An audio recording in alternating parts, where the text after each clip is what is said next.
statements issued by hosts, co-hosts, guests, and anyone else appearing on the show do not reflect the stance of the College of New Jersey or the NJDOE OSE. Please use your professional judgment when implementing strategies and resources within your practice. Switches and apps, little adjustments, big impact.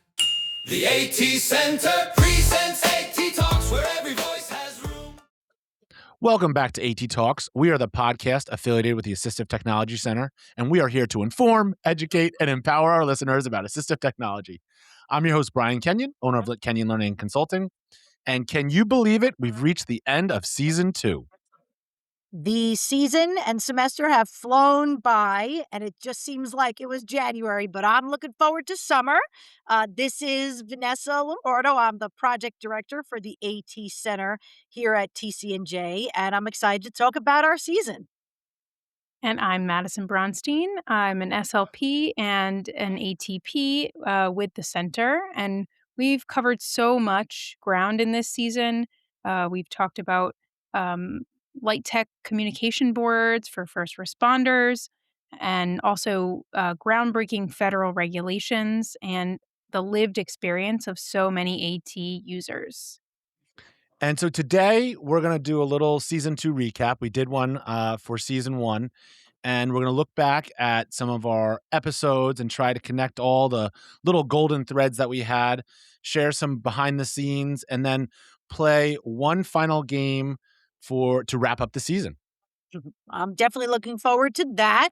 Of course, Brian, before we dive into everything, we have to do our final fit check for the season. So why don't you start us off? Cool. So I'm actually now in my 40s. So I just had a birthday. Congratulations. And Happy birthday. I'm a white male. I have a buzz cut and a beard. And today I actually have a shirt on. It's a red shirt with a black bull on it. And it's from when I ran with the Bulls in 2008 in Pamplona. Wow, very cool. How Yes. fun is that? Yes. Awesome. I'll go next. This is Vanessa. I am a white woman with glasses and brown hair. And today I have on a pink colored shirt. I'm trying to be a little lighter because it's a rainy day outside. And I'm Madison. I am a white woman. I have long blonde hair, and I am not wearing a bright color. I'm wearing black. It is a long sleeve black shirt because the air conditioning is on in here. Perfect. Now that the fits are checked, let's get into the hardest season 2. Vanessa, can you start us off with what you kind of took away from this season? Sure. There, of course, were so many great things, but what we really tried to do was focus on self advocacy and really hearing from AT users. Our first couple of episodes, I think about the one with Jessica Smith. She was our first one. And certainly with Carmelys Vincent. Jessica, she started talking about creating low tech or light tech core boards, working with first responders when she was pretty young, just in the beginning of high school, because she had a lot of anxiety around being misunderstood by police officers or other first responders. So she decided to do something about it and really advocate for herself. And I loved that when she was talking about it in her episode. And I mean, all the way from then, early high school, up until now, her work, she's won an award, the AAC Presenter of the Year, and she's doing all kinds of really cool stuff, 3D printing switches and working at an arcade and just doing all kinds of very, I think, innovative stuff. Partially, it's, of course, to support herself, but she's helping a lot of people, too, which is really awesome. Absolutely. And she proved that some of the best innovators are the ones, the AT users themselves, because they live the problem.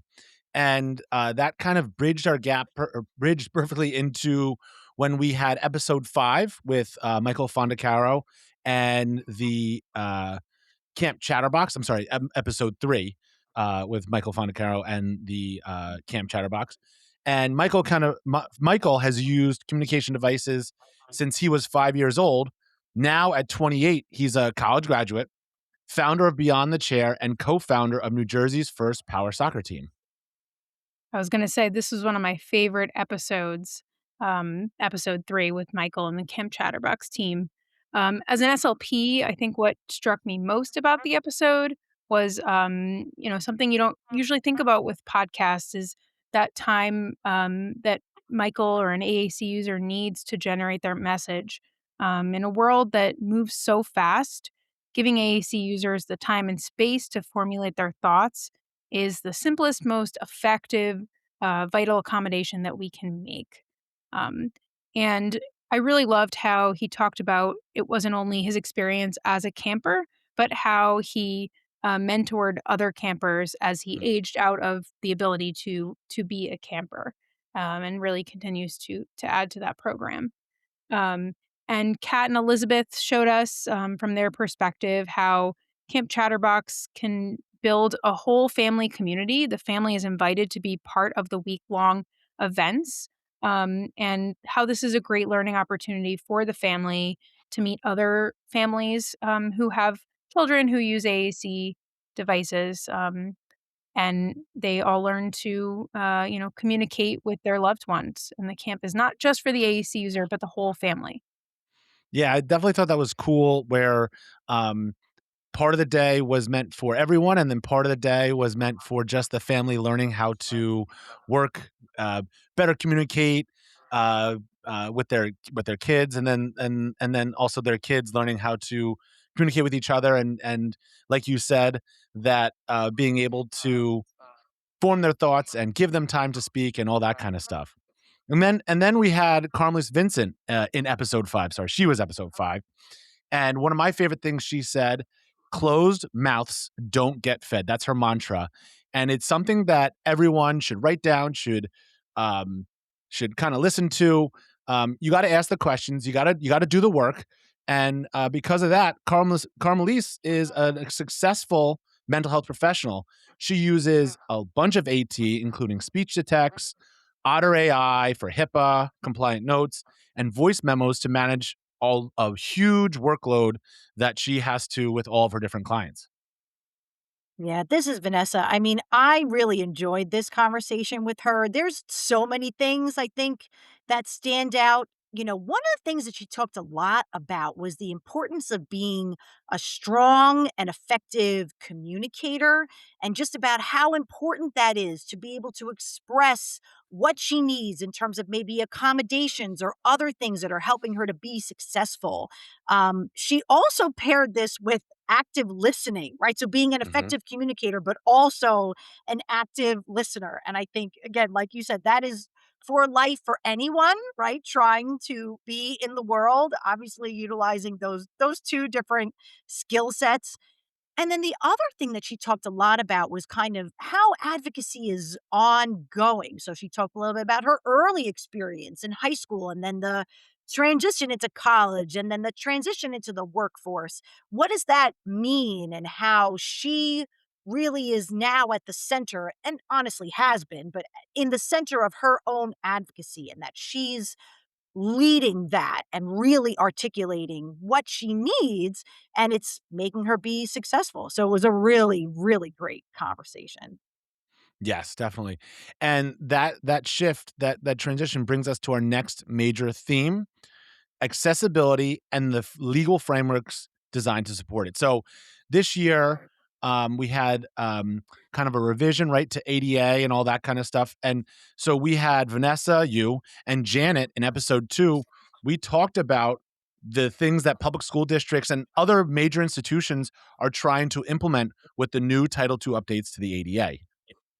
Yeah, for sure. This was a very important episode because it really has a lot of implications.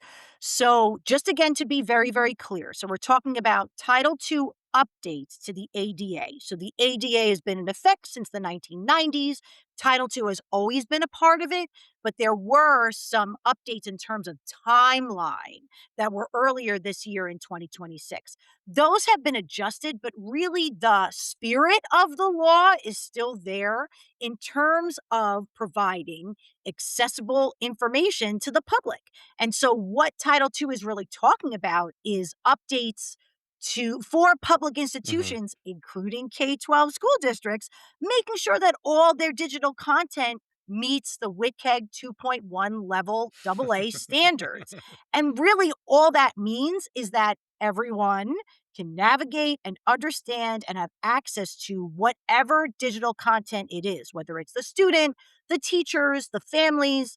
And really, it's something when we're talking about accessibility, it benefits everybody. And so that is really why this information and this whole conversation was so important.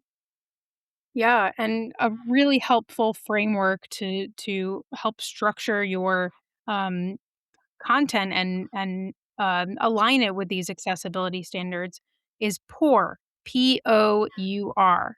So that stands for perceivable, operable, understandable, and robust. And they're rooted in the foundational structure of the WCAG guidelines themselves. So Janet talked a lot about this in her episode. And if you want to hear more, definitely go back and listen to that. Um, she also reminded us that just because something's digital, it doesn't automatically mean it's accessible.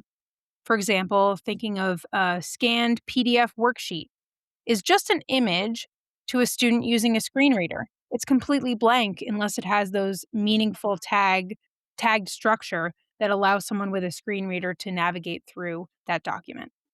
Totally right, Madison. The PDF discussion was so practical, and I deal with it day to day. And you said it right. A scanned PDF is just an image. Yes, there are apps and programs out there that can OCR, or for those who don't know, OCR, optical character recognition. So it basically makes it so that a screen reader or another software can read it. But also, when you're creating those PDFs, instead of just scanning them, using things like proper heading structures, avoiding screenshot tools, the snipping tool for text, and then even running, and I think, Vanessa, you kind of talked about this, some accessibility checkers during that episode. Grackle Docs is one of them. The Wave extension is another one. And this is just huge for all students, not just you ones who are using screen readers, but anyone who might be accessing a PDF and might just be using a keyboard to access it, or something like that. It's that universal design for learning in action. Yeah, absolutely. And so like I said, it's really it was a really, really great episode and just something that is ongoing. And so that accessibility piece, we always like to, of course, highlight that. But in another episode, we had a great conversation. We were able to welcome back Jessica Lax Mhm. from DRNJ later in the season. And she brought us a really great tool in terms of transition and kind of helping to bridge the gap for students when they're thinking about K 12 and kind of getting to the end of K 12 and transitioning out into whatever that is vocational school or college or work. And the tool, of course, again, our acronyms ASPYIR, ASPYIR. That stands for accessing strategies to prepare youth for independence and responsibility. And what it is, it's really, first of all, it's free. So we love that. We love free tools. But it is an interactive, person centered transition planning tool. So Jesse talked about kind of the way that it was created and how DRNJ is utilizing it, and that students can take it multiple times to kind of help them think through these questions, think through this transition process, and giving them a tool, because at the end you can essentially print out or have a list of the Mhm. results.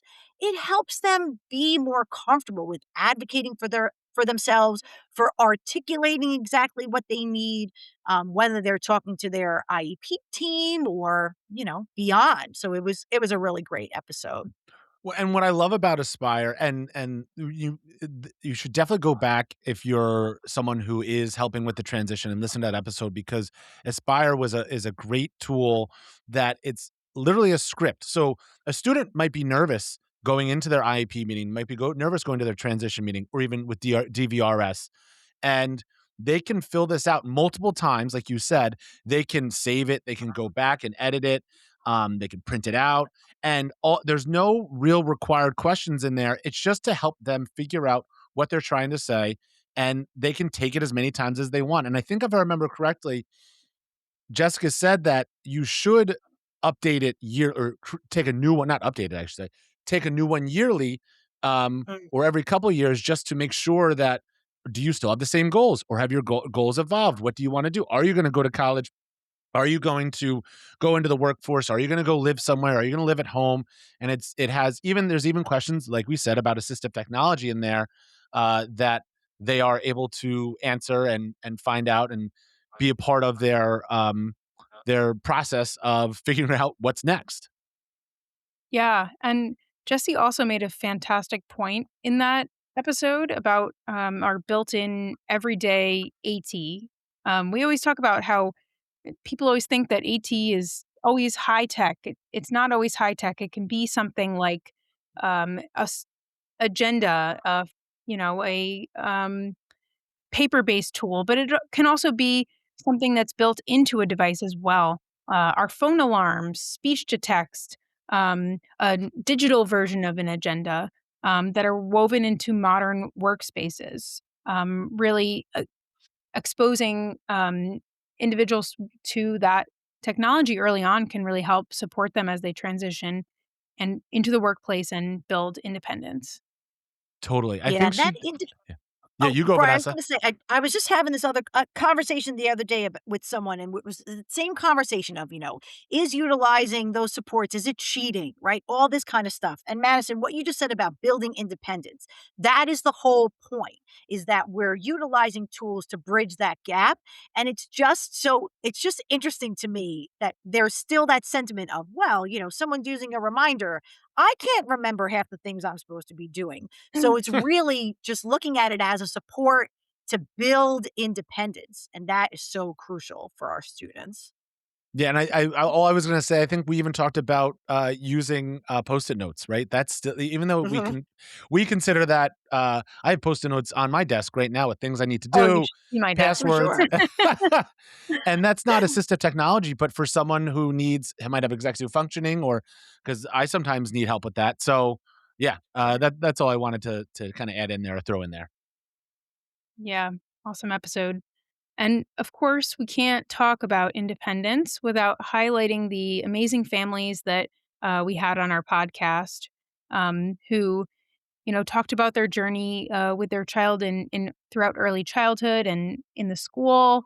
So we had our episodes with Kim and Dominic, and we had that was season 2, episode 4, and then we have had Megan and Mila. That was episode 6. So they showed us really what advocacy looks like on the home front. Totally, and Dom's episode was a big highlight for me because I've worked with him personally for a number of years now as AT specialist. He's 10 years old, he has Milan syndrome, and he's actually a gold medal Special Olympic swimmer. He just does it all. And so I love hearing him explain how he uses his Chameleon Braille display to interact with his iPad, how he uses Siri to toggle voiceover on and off, and how it just shows that how early assistive technology integration helps with independence and autonomy with our kids, with our I wonder students. I wonder if Dom is competing at the Special Olympics in a few weeks. Oh, yeah, I just a think Wearing couple his weeks. jersey. Yeah. and it's at TCNJ, correct? Yep. Yes. Yep, Yes, I yep, think yeah, he is. first I weekend believe in June. I believe he will be. Awesome. Awesome.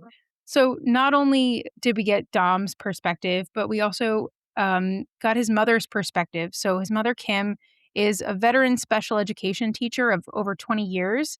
And she also co founded the Milan Syndrome Foundation. Um, and her advice to parents is to always go with your gut. So, really, just an awesome project there. Um, and when Dom was initially missing these early milestones in his development, Mm. she had to navigate for 2 years to find a diagnosis. So, going from that to founding a whole foundation, really definitely go give that episode a listen. This also reminded me of another personal highlight when I got to interview Mila and Megan Stier in episode 6. Megan, who is the mom of Mila and a student I work with currently, she describes herself as an everyday problem solver. And for Mila is visually impaired and currently navigating the second grade, and they were an absolute joy to interview. Personally, I've seen Mila grow up with her AT just like with Dom, and how it's one of those important things that we're getting it to them at an early age so that we can give them independence and autonomy in the classroom and in their everyday life. And seeing that autonomy um, is is one of the best parts of this job, the growing up, the learning how to use the assistive technology. And um, one thing that I think stuck with me from that one is Megan's advice about building your tribe. So we were talking about Michael and Camp Chatterbox and how they have their tribe, and the same thing goes here. It's critical for parents. If you don't know how to read an IEP or how to understand tech recommendations, it's easy to feel drowned in all that information. But being able to find people who can help you, the school district, seeking out community support groups on social media can kind of make that whole overwhelming first kind of couple years into some sort of a success story. All right. It's time for our final game segment of the season. We've played AAC Mythbusters, Compliant or Complaint, Campfire Truths, AT Detectives, and wait, my favorite one, Don't Help Me. Oh, I'm ready. What are the rules for Super Showdown, Brian? I have compiled a rapid fire quiz based on the trivia, myths, facts we explored across all our guests this season. This is a true live game show environment. I'm going to read the questions and the multiple choice options. I'm not going to lie, some are going to be kind of silly. And you can answer. We don't have our buzzers today, but answer with a little beep or just raise your hand, or whoever kind of just answers first. We'll kind of go from there. Are you guys ready? We are ready. Let's do it. All right, All I've right. got this. All right. Question 1. In episode 5, we learned that first working typewriter was built in 1808 by Pellegrino Turri. Who did he build it for, and why? A, his blind Fred and rumored lover, Countess Carolina, so she could write private letters without dictating them. B, Emperor Napoleon, who was tired of getting black ink stains on his fancy white pants. C, a local Italian pizza parlor that desperately needed to type out their daily specials faster. Or D, himself, because his handwriting was so bad his own mother couldn't read his holiday cards. All right, I'm gonna come in here. Madison. Is it A? Ding, ding, ding. Oh. Option A is correct. Turri designed the typewriter so Countess Carolina could write in complete privacy, one of the big modern tenets of AT. That's 1 Although- point. What? I was gonna say, I think the pizza parlor question was would be something that could be useful. Close second. That's 1 Agreed. point on the board. Question 2. In episode 2, Janet DeSenzo walked us through the poor principles of WCAG. What does the letter O stand for in poor? A, outstanding, because let's face it, all assistive technology is absolutely fabulous. B, overcaffeinated, which is the exact legal state of all AT specialists on a Friday afternoon. C, operable, meaning the user must be able to navigate, interact with the interface seamlessly. Or D, ostrich, because sticking your head in the sand is a totally valid way to handle ADA compliance. Oh my goodness. This is Vanessa. I'm going to answer. I'm upset about D even as an option, but the answer is C, operable. Ding, ding, ding. It stands for operable, meaning a website must be interactable, like ensuring key navigation functions can be executed using only a keyboard instead of a mouse. Excellent job, Vanessa. All right. Question 3. During our Campfire Truths game in episode 3, we tackled a massive myth about augmentative and alternative communication. Which of the following is true? Using an AAC device will prevent a child from developing natural speech because their vocal cords will get lazy. B, AAC devices only work if they are fully charged and the user is wearing a matching neon green superhero cape. C, decades of research show that AAC actually supports and models speech development by lowering performance pressure. Or D, if an AAC device plays polka music, it automatically cures any language delay. Oh. Madison. It's C. Ding, ding, ding. Research consistently proves that AAC actually models and encourages speech development by alleviating the pressure to produce vocalizations. Good job, Madison. All right, Thank you. question 4. In episode 4, Detective Dom helped us solve a clue about a low-tech, non-electronic piece of assistive tech that he uses to win gold medals in the Special Olympics. What was it? A miniature outboard motor discreetly strapped to his swim trunks. B, a team of highly trained synchronized dolphins guiding him through the lanes. C, swimming goggles. Or D, a waterproof floating Siri speaker that yells encouragement at him every 3 seconds. This is Vanessa. I'll take that one. Though I do really want it to be D in this situation. I think it's C, the swimming goggles. Option C is the correct answer, swimming goggles. It's a reminder that AT doesn't need a microchip, a battery, or highly trained dolphins to create incredible access. Or a Siri speaker, for that Or a matter. Siri speaker. That would be Question cool, 5, though. the final question. According to our discussion with Jessica Lax on the ASPYIR tool, at what age must official transition planning legally begin in the state of New Jersey? A, age 18 when they are legally allowed to buy lottery tickets and complain about taxes. B, age 14 to ensure they have ample time to build agency and lead their own planning. C, age 5 because you can never start preparing a kindergarten to the corporate 9 to 5 grind too early. Or D, age 30 once they finally figured out how to fold a fitted sheet. Madison. We like to start early, but not that early, so it is B, age 14. Good. Option B is correct. In New Jersey, official transition planning legally begins at age 14, and that wraps up our trivia quiz. But if someone knows how to fold a Yeah, fitted sheet, seriously. you can leave it in the comments because I have no idea. No, And I the fitted sheet's the worst. It's the worst. congratulations to our season 2 Super Showdown champions. I'm going to give it both of you. Thank you, thank you. Excellent. So now we're just going to go through our overriding takeaways from this incredible season. I'll start with mine. Because I'm an AT specialist, I work in schools and homes every day. Is my biggest takeaway, and something I've been kind of pushing for, is access is collaborative, right? And Jessica Smith talked about it with her first responder boards, Mila and her second grade iPad strategies. The most successful AT outcomes occur when the user, their family, their educational team all align and treat the user's voice as the ultimate guide. Yeah, this is Vanessa. I think for me, I'm always thinking about systemic change and really looking at moving the needle. There's plenty of things that teachers are doing every single day.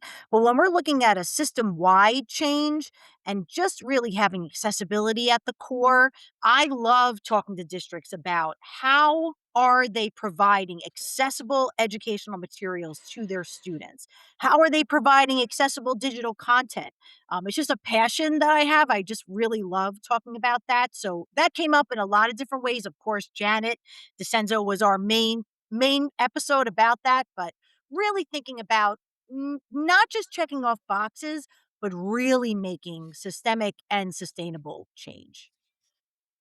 Awesome. And this is Madison. And as an SLP, of course, I really enjoyed talking to the Camp Chatterbox team and Michael. I think it was really cool to hear all their different perspectives.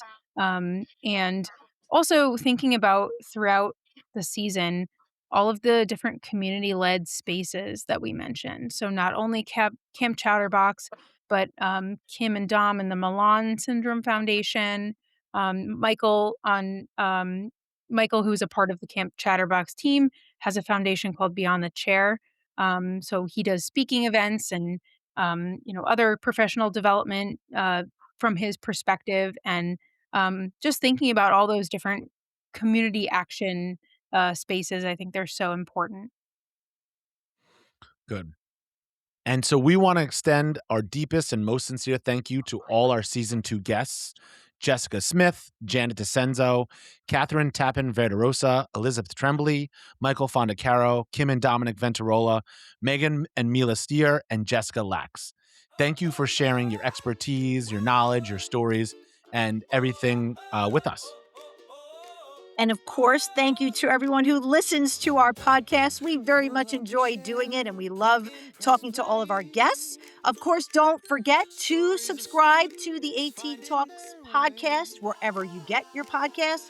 You can also, of course, follow us on Instagram and YouTube as well for all our updates and news that we publish.